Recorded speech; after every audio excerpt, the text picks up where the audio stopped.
What have we here? 'Tis not unlike a Hunnish alchemical furnace in design.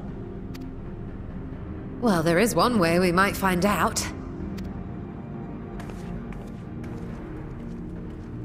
Stop!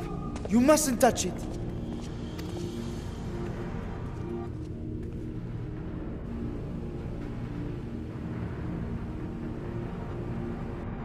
Vrtra! Oh, my apologies. Should I continue calling you Vrtra? You may address me as you wish. My nature is no longer a secret.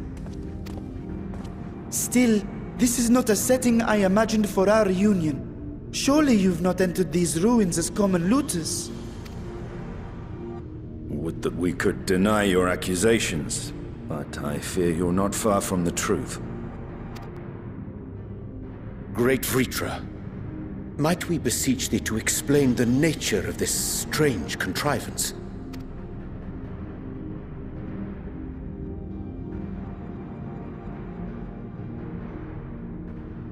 It was crafted by our alchemists at my behest, for the purpose of sealing something away.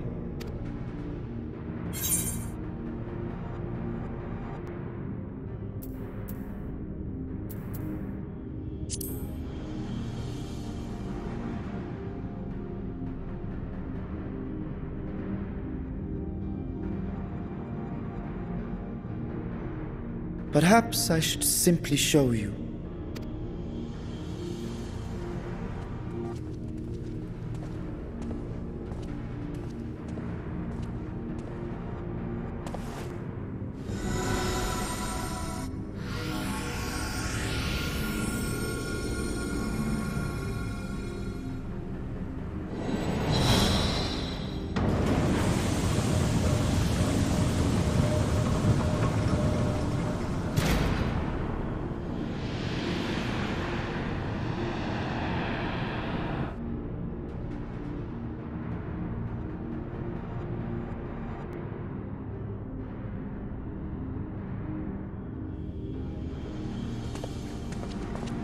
I have lifted the seal, if only for the moment, by an authority only I possess.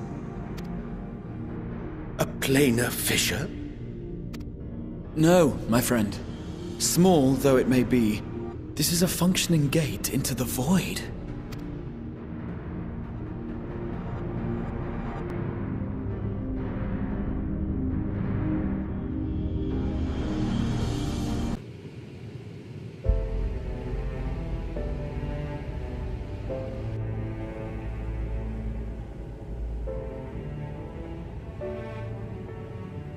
I must admit, I am deathly curious to know how a void gate came to be hidden in the depths of these ruins.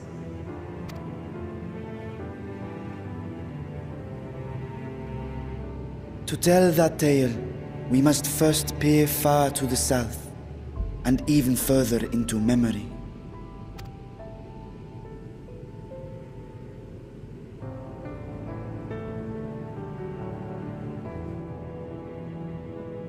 An age 5 millennia past, when the Algan Empire sent an invading force to the shores of Merasidia.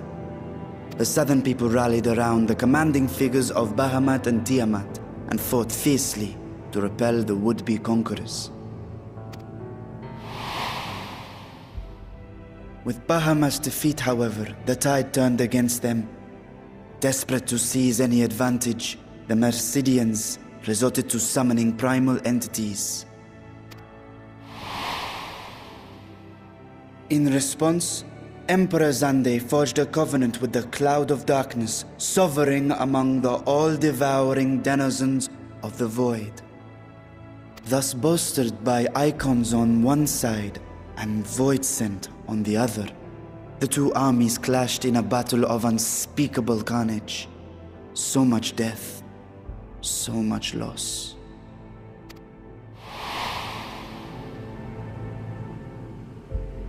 I consider myself well versed in that period of history, yet you speak as one who witnessed it happen. Indeed, I did. I heard Tiamat's roar of defiance and sped toward that war-torn land.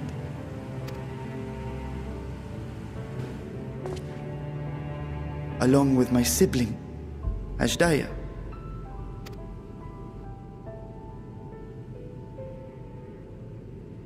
We dragons are not male or female as men are wont to classify, but elder sister is the closest a mortal tongue can come to describing what she meant to me. I was the last of our brood to hatch, and Ashdaya cared for me where my sire could not. Thus I was with her when Tiamat roared. I was with her when she journeyed south, and I was with her when she fought against the Void-sent hordes. Yet no matter how many of their vile fiends we cast down, more rose from the abyss to take their place. Faced with an unwinnable war of attrition, Ashdaya risked her all on a final gamble. She plunged through the Void Gate itself to strike at the root of their strength.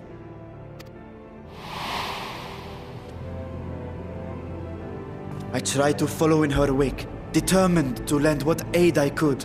But even as I came upon Alag's glittering tower, I saw the rift close behind her.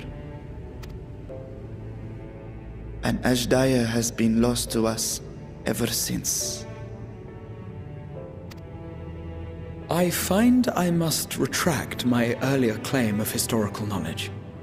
Nowhere in the Crystal Tower's archives did I see mention of such noble sacrifice. That does not surprise me. To Allagan eyes, it must have seemed as if a lone dragon, driven to madness, simply dove through the gate and did not return. For my part, I spent long years searching for the means to reunite with Ashdaya. Until I could search no more.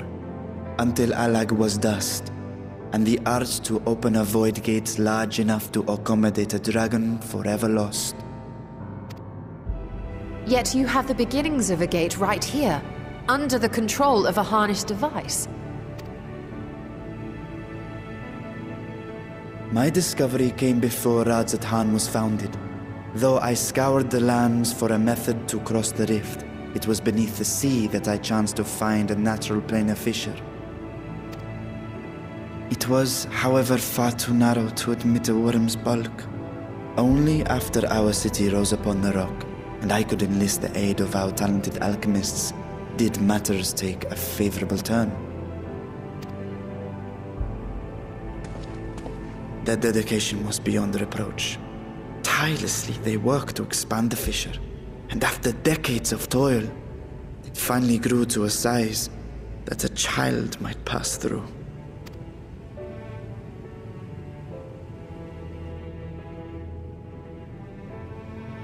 Not long ago, you told us that you called out to your kin, that Ashdaya's answer was silence.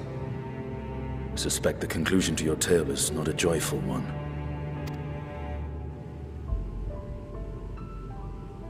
With hope in my heart, I used the simulacrum to cross the threshold.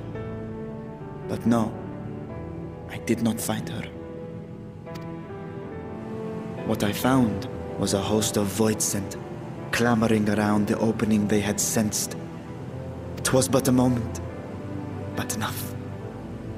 I had no choice but to retreat and allow the portal to contract once more. The gate was a threat to your people. You had to decide between endangering Radzat and abandoning your sister. And you chose the latter. 'Twas not that thy sibling scorned thy call. 'Twas that she was trapped beyond a barrier through which neither roar nor dragon may pass. Even now, in the desolate world of the 13th. I can scarce imagine your pain, yet it was wise not to linger in that place. Too long a sojourn, and even a being of your power risks being warped into a creature of the void. You've seen this phenomenon before, when we stepped into the darkness.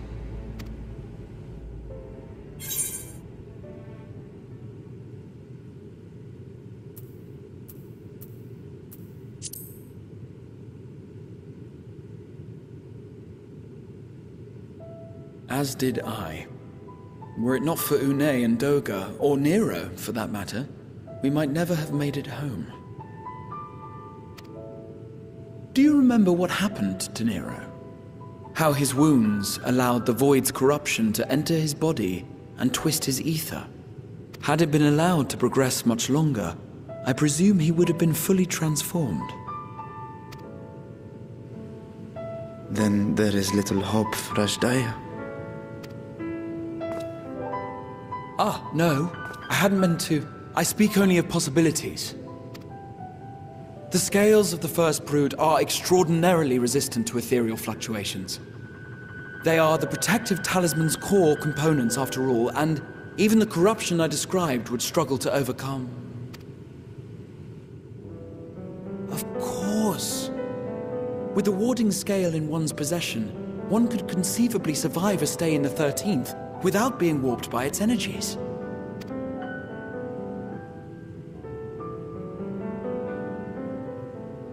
Be that as it may, it is too late to rescue my sister. 5,000 years too late.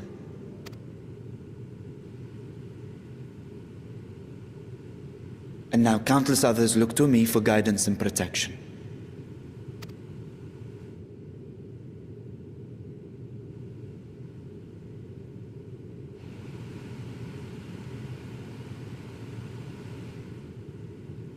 So when I sensed intruders in the ruins, I came only to ensure that the gate remained closed. That, and to secure the treasure, of course.